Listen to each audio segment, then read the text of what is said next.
Standard 5th, Environmental Studies.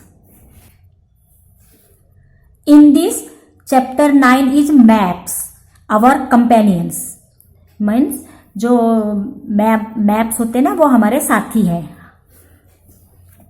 देखते हैं, शुरू करते हैं part. The land in our environment is not of the same height everywhere.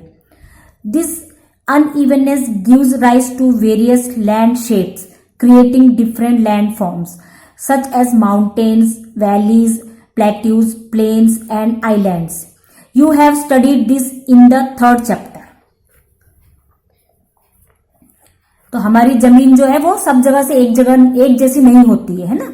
कहीं पर पहाड़ियां हैं तो कहीं प्लेन है, कहीं पर कुछ द्वीप है, कहीं टापू है, तो कहीं ऐसे अलग अलग लैंडफॉर्म्स होते हैं. For a proper understanding of our environment it is necessary to study the physical और natural setup of the land. In standard 4th, when we learned about maps, we saw a 5,000-year-old map. This means that man has felt the need to make maps since ancient times. At that time, maps were mainly used in wars while fighting a battle. It is important to have detailed knowledge of the terrain. It helps in working out strategies of defeating the enemy. Maps were very useful for this purpose. तो आपने पिछले छोटी क्लासों में maps के बारे में पढ़ा है. मैप्स के पहले जमाने में मैप जो है वो सिर्फ युद्ध में यूज किए जाते थे. युद्ध में मैप के द्वारा देखा जाता था कि कहां पर दुश्मन है और कैसे हमको अटैक करना है, कहां से अटैक करना है, ये उसके लिए सिर्फ यूज किया जाता था. Taking into account the differences in their height, shape, etc., various landforms can be shown on a map. There are different methods of showing these landforms on a map. Let us look at these methods. Point and then get off. The fort is on a hill. To reach the fort, you have to cross another hill and also a valley. Show the 2 hills and the valley in the blank box given on the page. How will you show that the valley is deep and mountain is high? तो यहाँ पर अलग अलग map के तरीके बताए. देखो, ये मैप A, ये मैप B और ये मैप C. तो इसमें क्या है, एक तो सिर्फ लाइन से बताया है, एक पूरा बॉडी बताई है और एक ये बताया. तो इस प्रकार के अलग अलग मैप के तरीके हैं. Study the map shown above. All 3 maps show the same area, but they look different. Study the maps and answer the following questions. तो ये तीनों जो मैप है एक ही जगह के, लेकिन देखो अलग अलग दिख रहे हैं ना. ये लाइन सिर्फ लाइन ड्रॉ की है और ये बताया कि कहाँ हरियाली है, कहाँ पर जमीन और कुछ है, और ये पूरा डेंस बताया, फॉरेस्ट का डेंस. तो इस प्रकार ये तीनों मैप एक ही के हैं, लेकिन अलग अलग तरीके से इसको शो किया गया है. The length and width of a landform can be easily shown on a piece of paper. However, the height and depth cannot be shown as easily. There are different methods of showing the elevation or height of the land.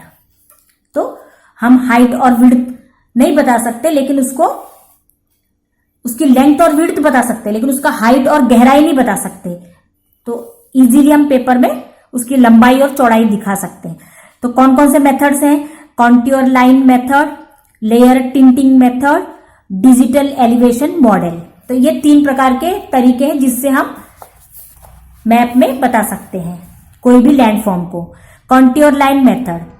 This method is used to show the unevenness of landforms on a map. The height of the land is measured from sea level. Next points of the same height are identified. Their position is marked accurately on the map. These locations are joined with a line. Such lines are called contour lines. See map A. जैसे पिछली page में हमने देखा map A. In the map, lines are drawn, each joining places of a specific height. This way, the relief of land can be easily shown.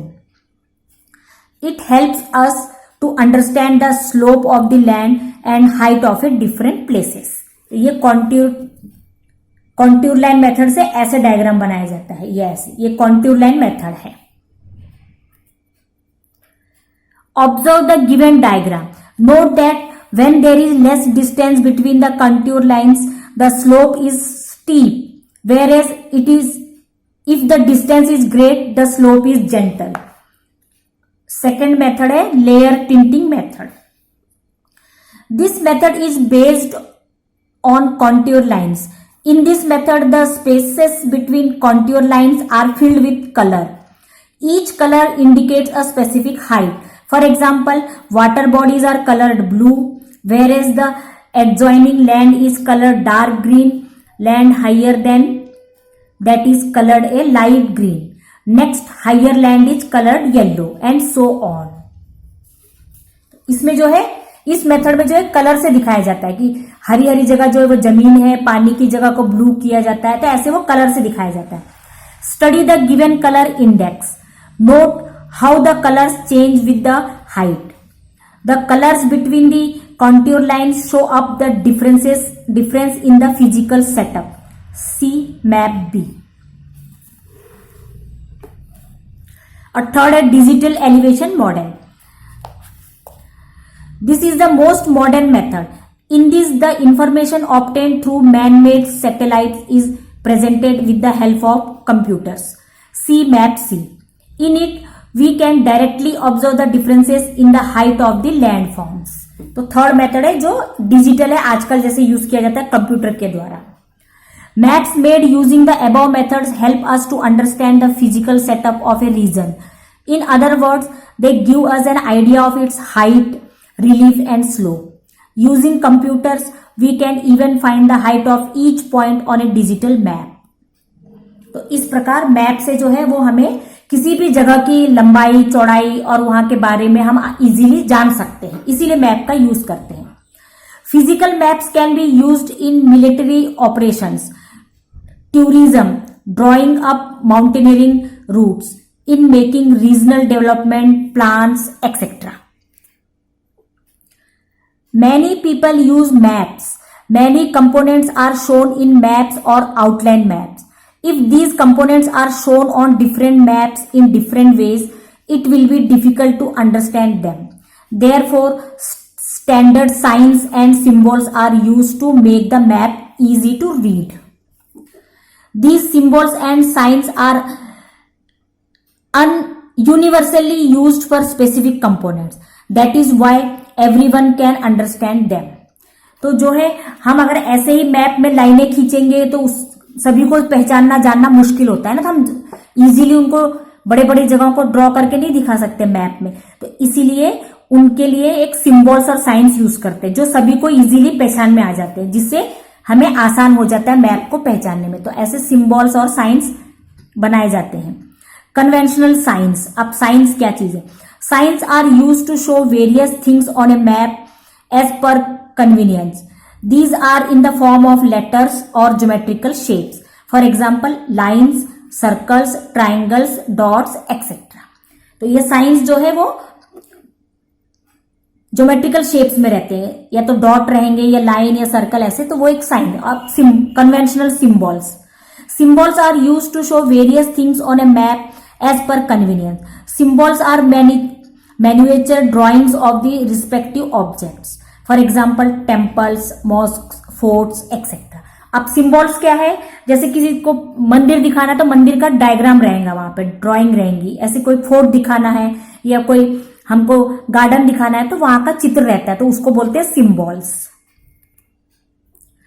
The use of science and symbols in A map helps the reader to get exact information about the places on the map.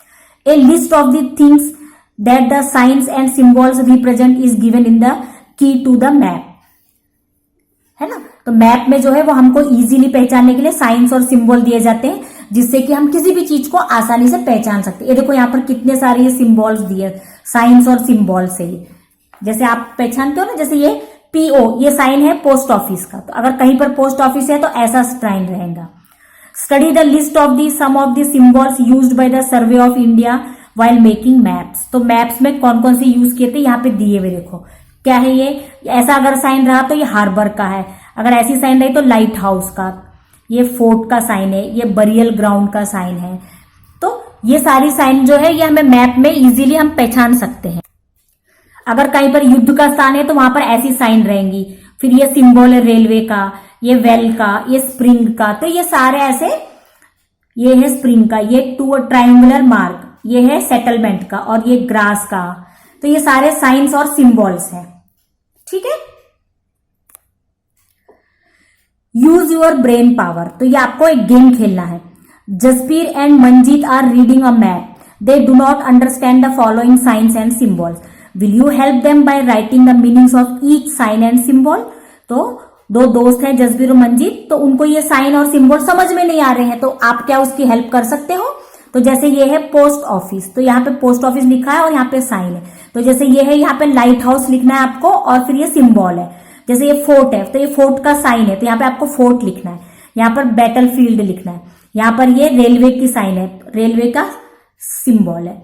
जैसे ये dot well का sign है, तो ये hospital का। तो आपको यहाँ आपके दोस्त की हेल्प करना है इस प्रकार लिख के। ठीक है, साइंस है कि सिंबल यहाँ पे आपको लिख के बताना है। ठीक है, तो व्हाट वी हैव लर्नड, अभी हमने इस चैप्टर में क्या क्या सीखा।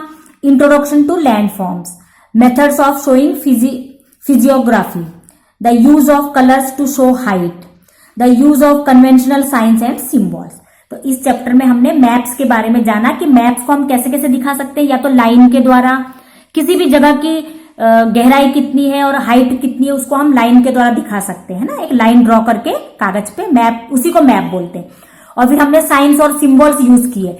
किसी बड़े बड़े लैंडफॉर्म को हम ऐसे लाइन से नहीं दिखा सकते, तो उसके लिए इजी वे है सिंबल्स दिखाना। अगर समझ लो कहीं पर गार्डन है तो हमको गार्डन का चित्र बना के वहां सिंबल दिखाना कि यहाँ पर गार्डन है, ऐसा मैप में दिखाना है। क्योंकि मैप छोटा सा रहता है पेज में, तो हम समझ लो कहीं पर फैक्ट्री है तो फैक्ट्री के सिंबल दिखाना है हमको। इस प्रकार हमने इस चैप्टर में सीखे कि कैसे हम मैप्स का यूज कर सकते हैं। और फिर अलग अलग कलर से हम अलग अलग चीजों का पता है। जैसे अगर ब्लू कलर है तो वो पानी है, अगर ग्रीन है तो वो घास है, और अगर ब्राउन कलर है तो वो जमीन है। ऐसा हम मैप में कलर यूज करके दिखा सकते हैं। ओके, तो ये हो गया पाठ का विस्तार। इसके आगे आप लिंक पर क्लिक करोगे तो आपको इस पाठ के प्रश्न उत्तर और एक्सरसाइज मिलेंगे।